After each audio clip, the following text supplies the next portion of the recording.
Hello சுட்டீஸ், எல்லாரும் நல்லா இருக்கீங்களா? இன்னைக்கு நம்ம Kavi and the magical brush ஸ்டோரியோட எபிசோட் 2 பார்க்க போகிறோம். எபிசோட் 1 பார்க்காதவங்க நான் கமெண்ட்ஸில் லிங்க் தரேன், கண்டிப்பாக போய் செக் பண்ணி பாருங்கள். நம்ம எபிசோட் 2 போகிறதுக்கு முன்னாடி எபிசோட் 1ஓட ஒரு சின்ன ரீகேப் பார்க்கலாமா?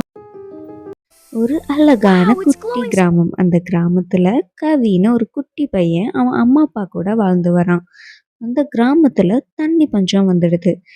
மக்கள் எல்லாரும் தண்ணி இல்லாம கஷ்டப்படுறத பார்த்த கவி கோவில்ல போய் வேண்டிக்கிறான். அப்போ அவனுக்கு ஒரு மேஜிக்கல் ப்ரஷ்ஷும் புக்கும் கிடைக்குது.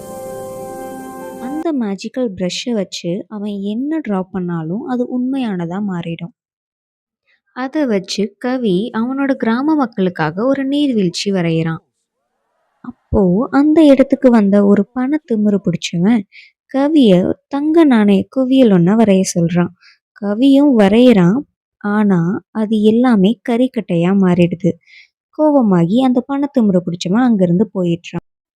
ரொம்ப நாளுக்கு அப்புறம் நம்ம லிட்டில் அவுல் கவியை சந்திச்சு ஒரு ஹெல்ப் கேக்குது. அதை தான் நம்ம எபிசோட் 2ல பார்க்க போறோம். பார்க்கலாமா?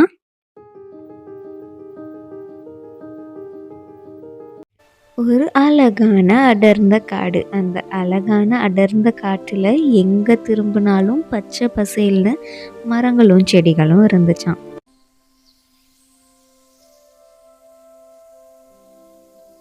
அந்த காட்டுல யானை, முயல், மான், கரடி, நரி அப்படின்னு நிறைய விலங்குகள் இருந்துச்சாம்.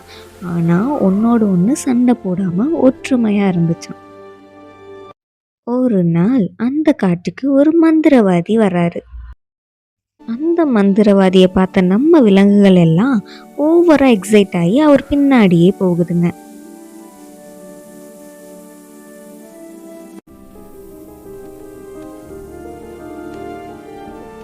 அப்போ களைப்பா இருந்த அந்த மந்திரவாதி ஒரு மரத்துக்கடியில படுத்து தூங்குறாரு. அவரு தூங்குறப்போ இந்த விலங்குகளும் பறவைகளும் பக்கத்துல இருந்து ஓவரா சத்தம் போடுதுங்க. இதனால தூக்கத்திலிருந்து எழுந்த அந்த மந்திரவாதி இந்த பறவைகளுக்கும் விலங்குகளுக்கும் ஒரு சாபம் விட்டுறாரு. அது என்ன சாபம் தெரியுமா? அவர் இந்த காட்டுல இருக்கிற வரைக்கும் இந்த பறவைகளுக்கும் விலங்குகளுக்கும் குரலே வரக்கூடாதுன்னு சாபம் விட்டுறாரு. இந்த காட்டுல நடந்தத நம்ம லிட்டில் அவுல் கவி கிட்ட சொல்லி ஹெல்ப் கேக்குது. கவியும் ரொம்ப ஆர்வமா அந்த விலங்குகளுக்கு உதவி செய்யறதுக்காக கிளம்பிட்டான். கவி நம்ம லிட்டில் அவுல ஃபாலோ பண்ணிக்கிட்டே அந்த காட்டுக்கு வந்து சேர்றான். கவி பச்சை பசேல்னு அழகா இருக்க அந்த காட்டை பார்த்து பிரமிச்சு போறான். அங்க விலங்குகள்கிட்டையும் பறவைகள்கிட்டையும் போய் பேசுறான்.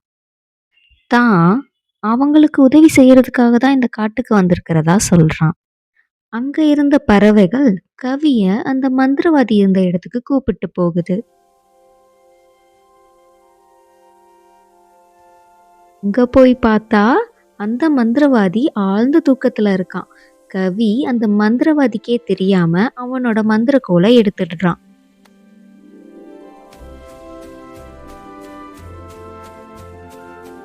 இப்போ கவி அவனோட மேஜிக்கல் ப்ரஷ்ஷை வச்சு ஒரு மேஜிக்கல் டோர் வரைகிறான். அந்த மேஜிக்கல் டோரை ஓபன் பண்ணி அந்த மந்திரக்கோலை உள்ள தூக்கி போட்டுடுறான். தூக்கத்துல இருந்து எழுந்த இந்த மந்திரவாதி அவனோட மந்திரக்கோலை காணோன்னு தேடுறான்.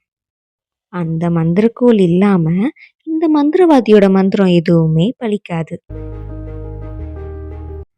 அவனோட மந்திரக்கோலை அந்த காடு முழுக்க தேடியும் கிடைக்காதனால சோகமான அந்த மந்திரவாதி அந்த காட்டை விட்டே போகலான்னு முடிவெடுத்துட்டான். இப்போ நம்ம விலங்குகளுக்கும் பறவைகளுக்கும் அவங்களோட குரல் திரும்ப கிடைச்சிருது. எல்லாருமே ரொம்ப சந்தோஷமா இருக்காங்க. Thank you, we're so happy. Chirp, chirp, chirp. You're all welcome. I'm happy too. Friends forever. என்ன சுட்டீஸ், உங்களுக்கு இந்த கதை பிடிச்சிருக்கா? உங்களுக்கு அடுத்த எபிசோட் வேணும்னா கண்டிப்பா கமெண்ட்ஸ்ல சொல்லுங்க. நம்ம சீக்கிரமாவே அடுத்த எபிசோட போஸ்ட் பண்ணிடலாம். அப்படியே நம்ம சேனலை சப்ஸ்கிரைப் பண்ணி வச்சுக்கோங்க. அப்பதான் நம்ம போஸ்ட் பண்ற அடுத்தடுத்த வீடியோ உங்களுக்கு நோட்டிஃபை ஆகும்.